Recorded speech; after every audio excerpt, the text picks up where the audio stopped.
एक बार एक कन्या के पिता ने शर्त रखी कि हम शादी तो करेंगे, उसी दूल्हे से करेंगे, लेकिन शर्त यह है कि बारात में कोई बूढ़ा आदमी नहीं आना चाहिए। युवकों ने कहा ठीक ही है, ये बूढ़े क्या करेंगे ब्याह बारात में, यहीं बैठ के राम राम करें, भजन करें, घर में रहें, काहे को, और विवाह में क्या हम लोग सब जा ही रहे। वृद्ध मान गए, पर दूल्हे का जो नाना था वो बोला ना ना हम तो चलेंगे, हमें तो ले चलो। नाना वो लोग कहते हैं कि बूढ़ा दिख गया तो बारात लौटा दी जाएगी। नाना बोले तो ऐसे ले चलो कि दिखे नहीं, पर ले चलो। किसी तरह इंतजाम किया गया, गाड़ियों में जहां सामान रखते हैं उसमें ही नाना को किसी तरह छिपा कर ले गए। बारात पहुंची, कन्या के पिता ने अपना एक आदमी भेजा, देखो कोई बूढ़ा तो नहीं आया है। संवाददाता ने समाचार दिया कि कोई बूढ़ा नहीं आया। तो कन्या के पिता ने एक शर्त रखी कि हम विवाह के लिए तैयार हैं, पर बारातियों को हमारी एक शर्त पूरी करनी पड़ेगी। गांव के बाहर जो नदी बह रही है उस नदी में पानी की जगह शुद्ध दूध बहाओ तो हम विवाह करेंगे। अब बहुत अकल लगाई लड़कों ने, नदी में पानी की जगह शुद्ध दूध, इम्पॉसिबल, असंभव।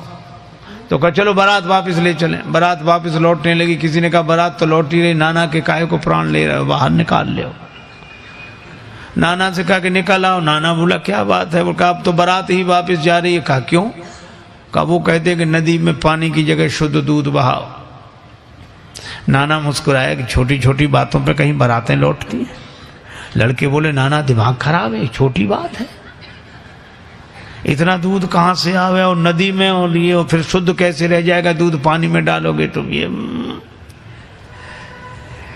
वृद्ध ने मुस्कुरा कर कहा कि जरा सी बात है, तुम जो कन्या के पिता की ओर से समाचार लेकर आया था उसी के द्वारा तुम समाचार भिजवा दो। क्या? कि दूध का इंतजाम हमने कर लिया है, शुद्ध दूध बहा देंगे, इतना नदी भर जाए उससे भी ज्यादा दूध हमारे पास है, लेकिन हमारी भी एक शर्त है। क्या? कि नदी का पानी खाली तुम करा दो, दूध हम बहा देंगे।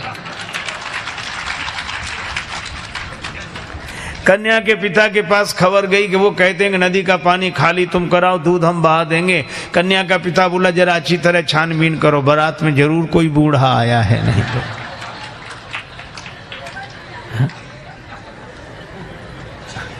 वृद्धों की महिमा है। देखो आज के समय की एक घटना सुनाऊं। एक बार क्या हुआ, रेलगाड़ी के एक डिब्बे में कुछ नवयुवक विद्यार्थी चढ़े, लड़के 10-12 लड़के, और संयोग की बात वो डिब्बा खाली था। एक बूढ़ा आदमी किनारे सीट पर बैठा अपनी माला लिए राम राम राम राम राम राम कर रहा है, और लड़के देखा। अब उनका तो नाम ही लड़के, रेलगाड़ी चली, अब वो भड़के, नाम ही लड़के, जहां जाए वहां से लड़के आए, घर में रहें तो लड़के, बाहर जाएं तो लड़के, इससे लड़के उससे लड़के। अब रेलगाड़ी चल रही थी, वो 10-12 लोग लड़के बोले कि बड़े बोर हो रहे हैं, कुछ करो। कहा इसमें क्या करोगे, बैठे रहो आराम से। कहा नहीं कुछ तो करो। कहा क्या करें? कहा जंजीर खींचो, गाड़ी रोको। अरे कहा देखते नहीं 500 रुपये जुर्माना और 6 महीने कैद, साफ साफ लिखा, या दोनों हो सकते। तो कहा हम लोग इतने लोग हैं, 500 रुपये इकट्ठा नहीं कर सकते। कर ले। कहा फिर जंजीर खींचेंगे। अब 500 जरूरी थोड़े, किसी ने 100 दिए, किसी ने 200 दिए, 1200 रुपये हुए। और 1200 रुपये उनमें से एक मुख्य आदमी था, उसके लड़के की जेब में रख दिए और कहा कि अब जंजीर खींचो। पहले तो पैसा लगेगा नहीं, लगेगा दे देंगे, पैसा है तो पास में, खींचो। तब तक एक लड़का बोला एक नया पैसा नहीं लगेगा, जंजीर हम खींचेंगे, गाड़ी रुकेगी, अधिकारी आएंगे, नाम इस बूढ़े का लगा देंगे किसने जंजीर खींची। अब बूढ़ा बेचारा बहुत हाथ जोड़े कि भैया हमने आपका क्या बिगाड़ा बच्चों, हमें काहे को, अरे ऐसा मत करो। लड़के बोले बड़ा मजा आएगा, ये गिड़गिड़ाएगा। कुछ लोगों को इसी में मजा आता, पर पीड़न रति, दूसरे को दुख पहुंचाकर सुख पाना। और अंत में यह हुआ कि लड़कों ने जंजीर खींच दी। मुख्य चेकिंग थी, अधिकारियों को लड़के ही बुला लाए।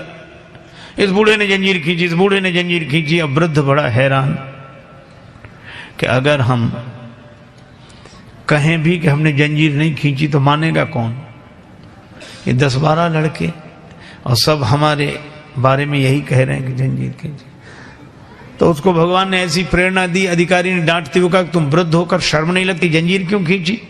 बूढ़ा बोला, साहब जंजीर तो खींची पर मजबूरी में खींची। क्या मजबूरी थी? हमारे पास 1200 रुपए थे, इन लड़कों ने छीन लिए, इसकी जेब में रखे। अब तो बूढ़े के सामने ही गिने गए थे रुपए और रखे गए। अधिकारियों ने जो देखा तो उसकी जेब में रुपए मिल गए। ईमानदारी का जमाना था, बूढ़े को 1200 रुपए मिले और शाबाशी दी गई कि बड़ा साहस का काम किया, बहादुरी का काम किया। अब लड़के एक दूसरे का मुंह देखेंगे, ये तो हम सोचते ही नहीं थे। वृद्ध को तो 1200 रुपए मिले, लड़के पकड़ गए। अगले स्टेशन पर गाड़ी रुकी तो पुलिस वाले लड़कों को पकड़ के ले जा रहे थे। तो खिड़की के पास से निकले तो बूढ़ा अपनी सफेद दाढ़ी पर हाथ घुमा के बोला, ये बाल ऐसे ही थोड़े सफेद हो गए, बड़े आए थे हमको फंसाने के।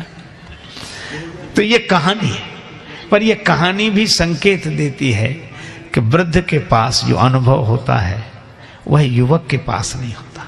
ये बात अलग है कि अनुभवी वृद्ध के पास शक्ति, सामर्थ्य, जोश, उत्साह नहीं होता, वो युवक के पास होता है। तो युवक अपने उत्साह का उपयोग वृद्धों के अनुभव के आधार पर समाज